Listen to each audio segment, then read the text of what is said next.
Health news మీకోసం. వంటల్లో ఉప్పును ఎక్కువగా వాడడం, భోజనం చేస్తున్నప్పుడు పెరుగు, మజ్జిగల్లో అదనపు ఉప్పును చల్లుకోవడం మనలో చాలా మందికి అలవాటే. అయితే భోజనం చేసేటప్పుడు ఇలా అదనంగా కూరల్లో ఉప్పు వేసుకునే అలవాటు మన ఆరోగ్యానికి ఏమంత మంచిది కాదని హెచ్చరిస్తోంది ఇంగ్లాండ్కు చెందిన ఒక తాజా అధ్యయనం. తరచూ అదనంగా ఉప్పు వేసుకునే వారికి జీర్ణాశయ క్యాన్సర్ ముప్పు గణనీయంగా పెరుగుతున్నట్లు యూకే బయోబ్యాంక్ డేటాలోని 4,71,144 మందిపై జరిపిన అధ్యయనంలో తేలింది. ప్రపంచవ్యాప్తంగా అతి ఎక్కువగా కనిపిస్తున్న క్యాన్సర్లలో జీర్ణాశయ క్యాన్సర్ 5వ స్థానంలో ఉంది. దీని ముప్పు కారకాలను గుర్తించడానికి డాక్టర్లు, నిపుణులు ప్రయత్నిస్తూ వస్తున్నారు.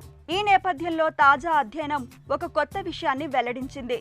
భోజనానికి కూర్చున్నప్పుడు అదనంగా అసలే ఉప్పు కలపని ఎప్పుడో గాని ఉప్పు వేసుకునే వారితో పోలిస్తే తరచూ ఉప్పును కలుపుకుని తినేవారికి జీర్ణాశయ క్యాన్సర్ ముప్పు సుమారు 41% అధికంగా ఉంటున్నట్లు పరిశోధకులు గుర్తించారు.